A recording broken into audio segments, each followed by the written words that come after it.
Hey everybody, I'm here making a very quick video before I have to go to work, which this video may or may not post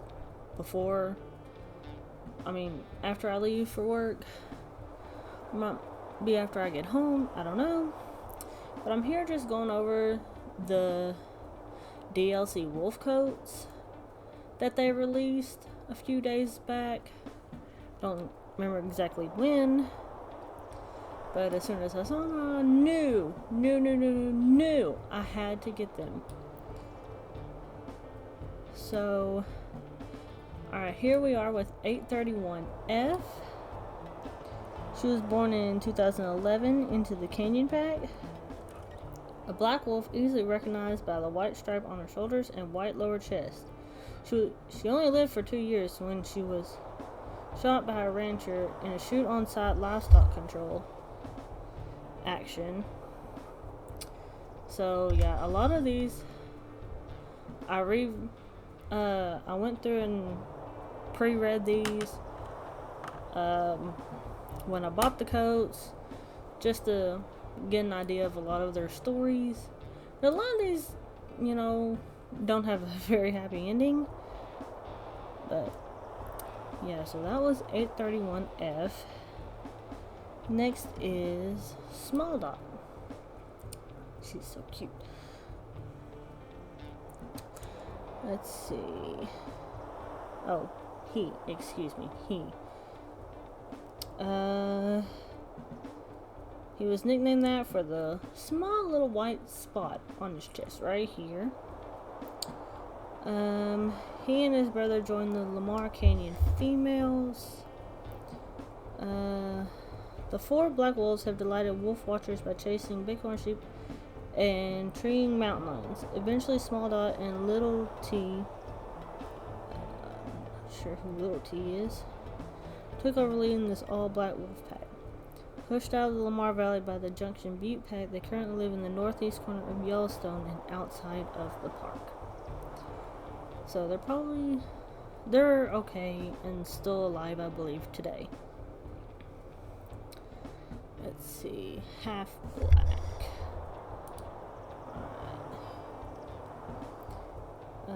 She was born into the Druid Pack in 2001, never collared, and not much is known about her. She got her nickname Half Black for her uniquely divided coat, with the dark black on top, with the lighter gray on bottom, and she's got this like medium gray in between. Her coat really reminds me of the wolves from Ark, because their coat sections are, I don't remember exactly what it's called, but the sections are layered like this, with the feet, I think the feet and the stomach on them though, and then there's the body, and then there's the back region. And I think theirs goes down into their tail too. Okay, next we have Big Blaze. Look at this. Pretty boy. Looks like he's got eyebrows. That's so funny. Let's see. He got his name from his heft and the distinctive white blaze across his chest. So this all right here. He definitely looks like he's a larger-than-life wolf. He and his brother Big Brown were born into the Druid Peak Pack and dispersed to form the Blacktail Plateau Pack. He spent his life as wild wolves do, battling rivals and shifting packs, and was eventually killed by Molly's pack in 2012. Aww. He's such a handsome boy. You can even see his teeth a little bit. Alright, next up we have the White Wolf of Yellowstone. 192M is the only male wolf in Yellowstone to have turned white with age. The others have all been females. He was a gray-coated male alpha of the Beckler pack, which lived in one of the most remote and snowiest areas of Yellowstone. He died of old age in 2009 after living for 12 years, making him one of the oldest Yellowstone wolves on record. Oh, look at his coat. He is absolutely gorgeous. Just absolutely gorgeous. Next is 10M. He was the only one of his pack captured in Alberta, Canada, and brought to Yellowstone. 10M was placed in an acclimation pen with 9F and her yearling daughter 7F. No one realized it until later, but he mated with 9F, something no one expected of two strangers in captivity. Tragically, 10M's life was cut short soon after the release by a man who shot a wild dog. 10M was the one of first heartbreaking reminders of the human danger facing the wolves in their new territories. After 10M's death, 9F wandered. Get a side view of him too. 9F wandered in a tight circle, waiting for her mate to return. She continued to stay in a small area, which seemed to indicate she was injured or expecting pups. Sure enough, she gave birth to 10M's legacy, the first sizable litter born in Yellowstone in over 70 years. Wow, that is a very, very, very long time. It's got a little red patch right there too. Yeah, on this side also.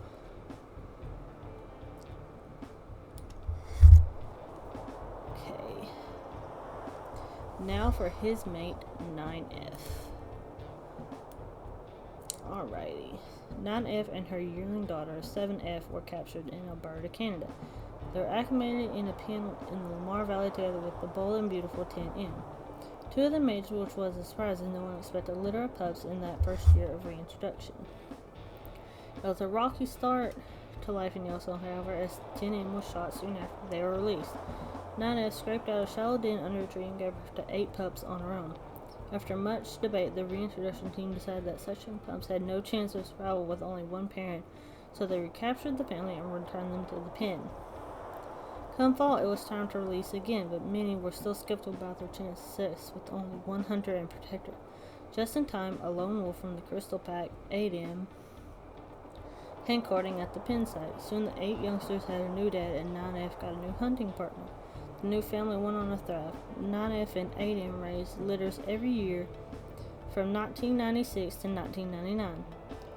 In the spring of 2000, 9F have lived a long life and disappeared in the Absaroka wilderness, never to be seen again. Oh, she's so beautiful. She's just so beautiful. I love her coat. This is probably one of my favorite ones. Alrighty. 21M. 21M was one of the first pups born in Yellowstone following wolf reintroduction. He starred in 3 National Geographic films, making him one of the most famous wolves of Yellowstone. He was born in 95 to Rose Creek founders 9F and 10M. Also, he was their son. Oh, he's so gorgeous. I love the little markings right here. They remind me of a panda. Let's see.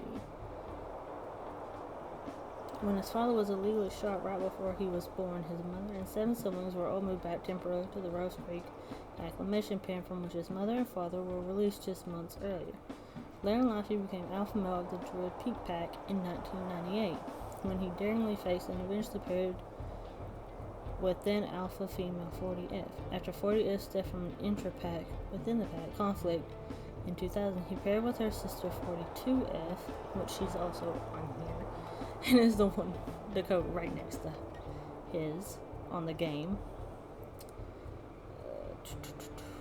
And the pair continued as alphas for the pack for many years until their deaths in 2004. 21M died of old age on June 12th, high on Specimen Ridge, overlooking his longtime territory, Lamar Valley, and just 4 months after the death of his mate, 42F. Alright, now on to beautiful 42F, aka Cinderella. Oh, she's so pretty. I love the little black tips of her ears and how they go into her ears now. So pretty. She's very, very, very pretty. Let's see. She was one of the original 17 wolves reintroduced in 96 from British Columbia that became the Druid Peak Pack. She was nicknamed Cinderella because her sister, who had become alpha by driving out their mother, picked on her for many years. Finally, Cinderella and some of their nieces rebelled and killed the unpopular alpha female in a rare deadly inter-pack conflict. 42F and the existing alpha male 21M then joined together to lead one of the most famous packs in the history of Yellowstone with reintroduction. At one point, the Druid Peak Super Pack was 37 wolves strong. 42F died in a territorial inter-pack conflict with the Molly's pack in 2004. Her mate 21M died a few months later of old age. Oh, she's so pretty. Very, very pretty. Maybe one day Snow's descendants will have this wolf coat. I just love this wolf coat so much. So pretty. Alright, let's see. I believe this is 7F. Yes, 7F. Alright, 7F and 2M are the first naturally formed wolf pack following the reintroduction of wolves to Yellowstone. 7F had a reddish coat and was sometimes called Rosie. She was captured in Alberta, Canada with her mother 9F. The two females were acclimated in a pen together with 10M, who paired with 9F. Once they were released, 7F went off on her own and thrived as a lone wolf for 10 months before bonding with 2M. Let's see. We don't have 2M on here. No. He's an unknown wolf.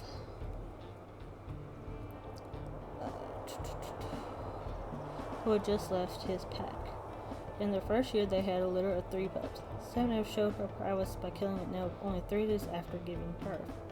The pair went on to reproduce 7 litters, 34 pups, and at least 29 pups survived past the first year.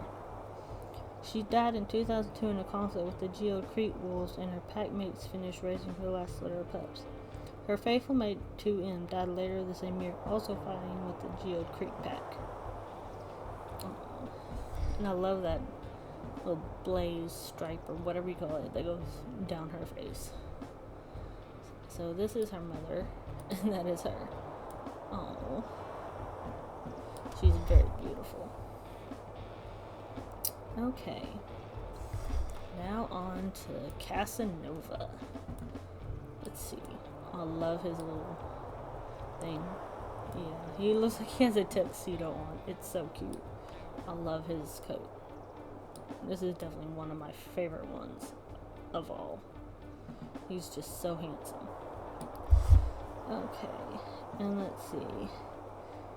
He was featured in the PBS documentary In the Valley of the Wolves and National Geographic's documentary Rise of Black Wolf.